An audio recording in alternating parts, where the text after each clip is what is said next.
So I decided to place an order with Hobonichi on launch day for the first time this year.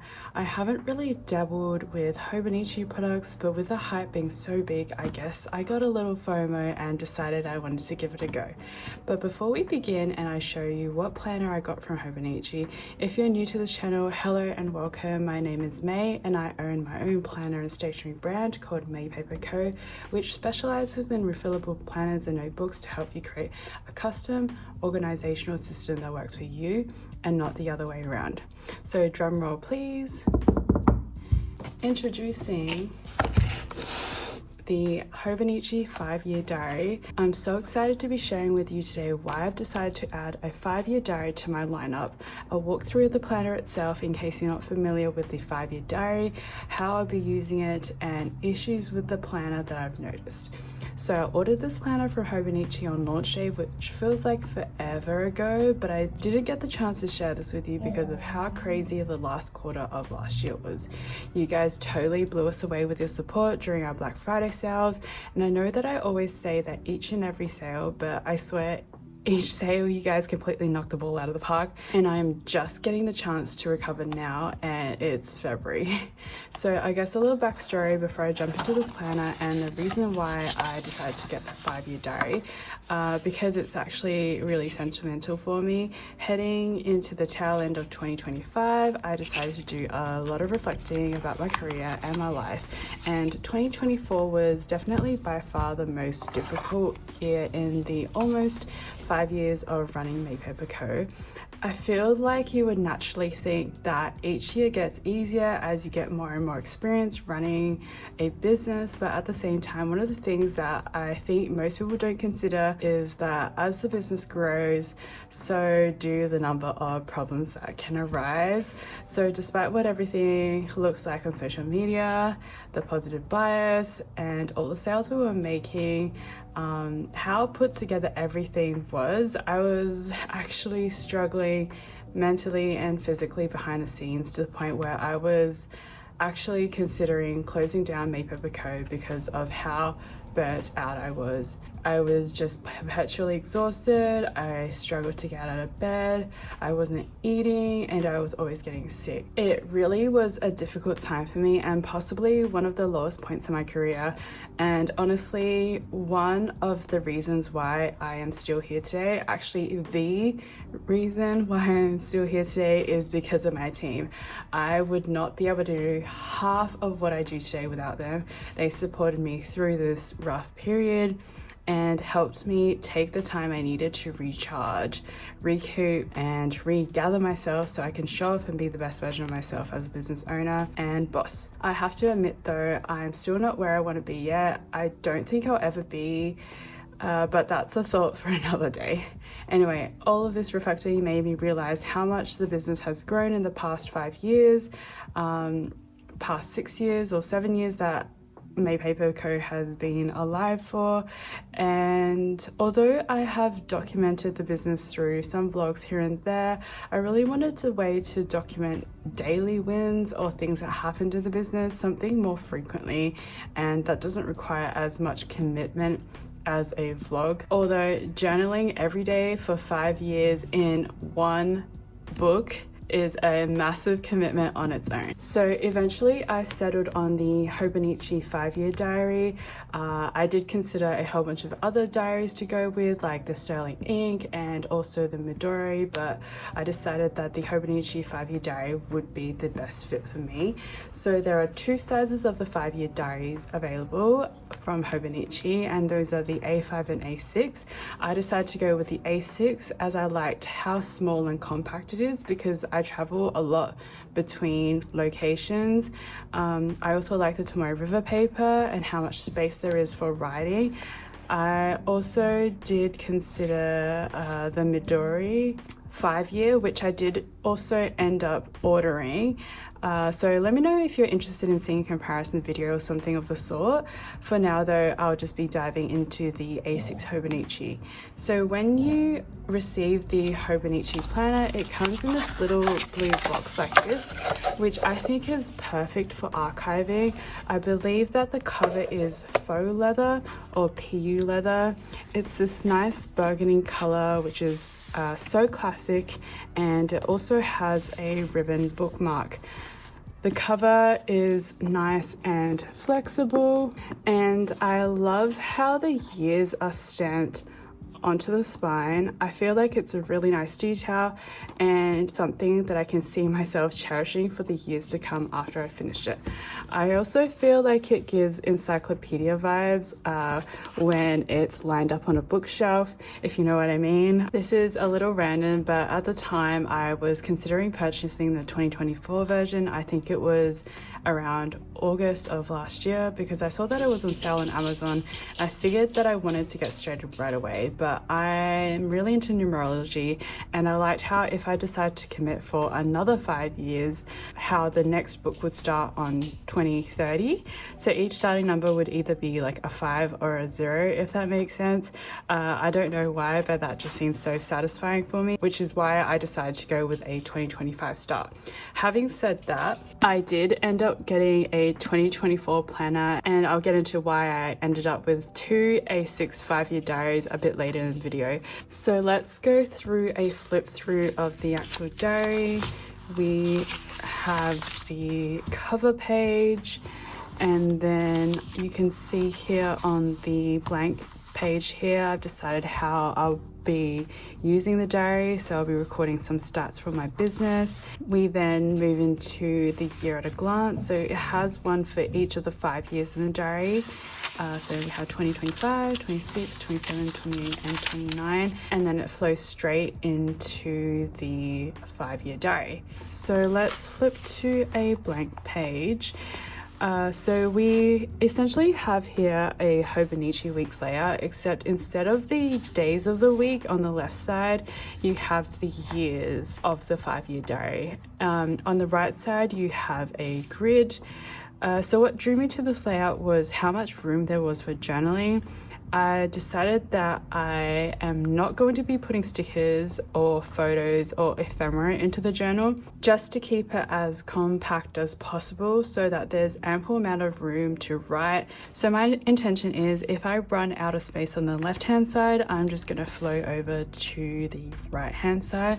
But I have just realized that this is not actually going to work out, because the space next to 2029 is filled with a quote on every single page. Like, I knew that the quote was there, but for whatever reason it didn't hit me that it was going to intrude on the space for 2029, which is a bummer, I guess, but I guess I'm just going to have to write less throughout 2029. So I was just going to say that not being able to read the quotes because they're in a different language wasn't going to bother me, but because of the positioning and how I had initially planned on using the 5-year diary, I guess it's going to infringe on the writing space for 2029, which is a little bit annoying. So I guess I would prefer if it wasn't there. Having said that, I've seen other people use the right hand space for doodling and adding photos. So if that's something you plan on using the 5-year diary for, I guess it won't matter as much. So let's talk about how I'll be using this diary. So on the left hand side under the year, I have been recording the day of the week that the day falls on. I have also been recording my Shopify sales for the day. So that is the revenue for the day, the number of orders we've received, and also the order that we're up to.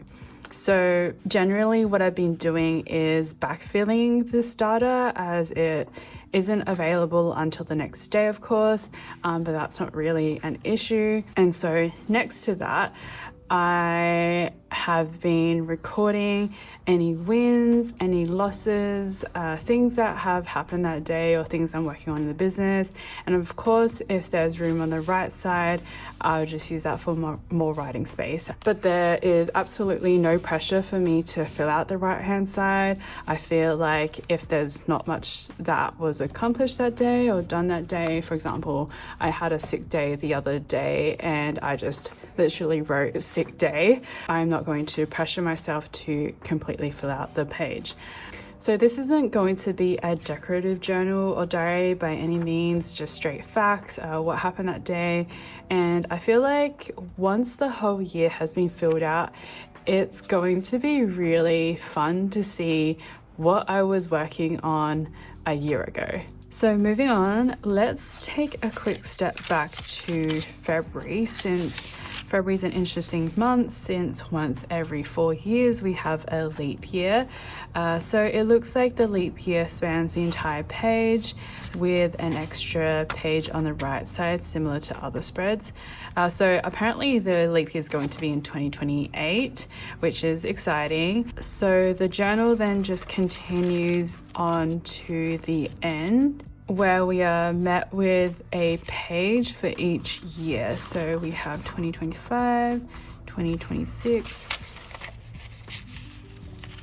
27, 28, and 29. I was thinking of using this as a summary page to record stats of the year, kind of like a Spotify Wrapped, but for the business. And last but not least, we have a few miscellaneous pages in the diary. There's not too many, which I like because I don't tend to use them personally. So we have a remember this page, a gifts page, an addresses page, a list page, and I'm not really quite sure what this page is for, but it looks like some sort of questionnaire that you fill out. And last but not least, a page for personal information. As I mentioned before, I feel like I won't be using these pages at all, and for that reason I'm glad that there aren't very many of them. So because I'm going to be taking this planner on the go with me a lot, I also decided to invest in a leather cover.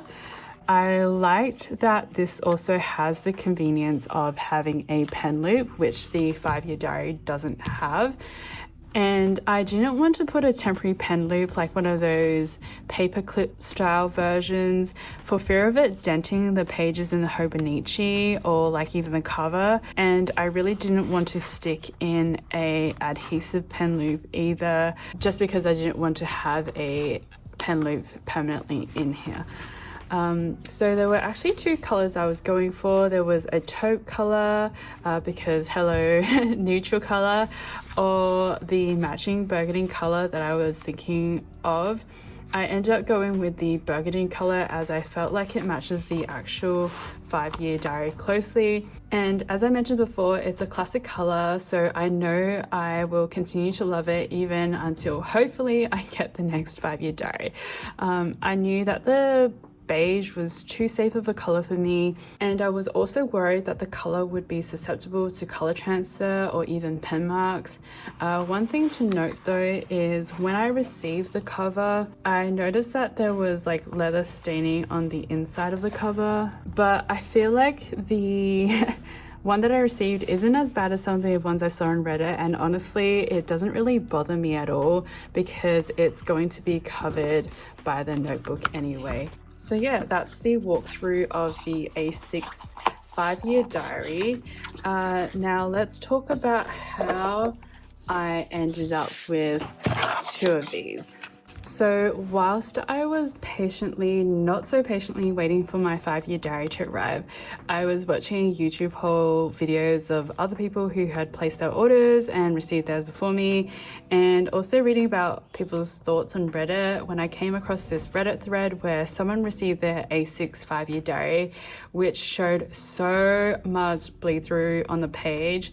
So naturally I became a bit nervous, and from there I saw thread after thread of people experiencing the same thing, and it seems like only the A6 5-year diaries were affected. So as soon as I received my order, I did a pen test, and lo and behold, it was in fact not fountain pen friendly. So here is the pen test that I did on the test paper that I received with the diary, and as you can see, there is significant bleed through. I don't think I could even use an Energel to write in this, so I was so disappointed as I initially wanted to use fountain pens in my 5-year diary. You can see here that the fountain pens showed the most bleed through, and I really wanted to use the palette capless with the Iroshizuku Takasumi ink that I have, but the bleed through was just so significant that I didn't want to do that. The only pen that did not bleed through though was a ballpoint pen. I saw that several people have emailed Hobonichi to see what they could do about the defective planner, but they were met with emails around the lines of it's essentially how the Tomoe River paper is supposed to react, which is kind of insane. So what did I do? I bought a 2024 planner off of Amazon like I had initially planned to do, and the 2024 version is perfectly fine. There is no bleed through with any of the pens at all. So here is a quick comparison. Here's the 2024 version and here's the 2025 version. So my immediate thought was, do I go with the 2024 version? But then I really wanted a 2025 start. Then again, I also prefer using fountain pens. I don't really carry around ballpoint pens. So this is what I was kind of trying to figure out. So ultimately I decided that in the long term, I would prefer having a 2025 start and compromise using a ballpoint pen rather than have a 2024 start that had the first 3 quarters of the year missing, because as I mentioned, I was starting in August and use a fountain pen. So I kind of made peace with that, I guess, and it's great that the leather cover has a pen loop. So what I do is I just stick in a ballpoint pen, I use the pen clip and hook it onto the pen loop like so. Now, I've heard that some people have been successful with contacting Hobonichi and getting a replacement that does pass the pen test, but I personally haven't been bothered to do so myself. I've kind of been out of the loop with Hobonichi and planners and stuff recently because there's just been so much going on. So if you have a defective Hobonichi planner, I would highly recommend you getting into contact with them. I've made my peace with using a ballpoint pen with a 2025 5-year diary, so I think I will just continue using this as is, and I will be using the 2024 diary just as a regular notebook maybe, and ignore the dates on them. So yeah, that's it for today's video. I would love to know, have you ever used a 5-year diary, and if so, what did you track in it? Let me know in the comments down below, and if you've enjoyed today's video, I hope you would consider liking this video and subscribing to see more content like this. You can also find more content on our Instagram page at Made Paper Co. I hope you enjoy the rest of your day. Until next time, bye.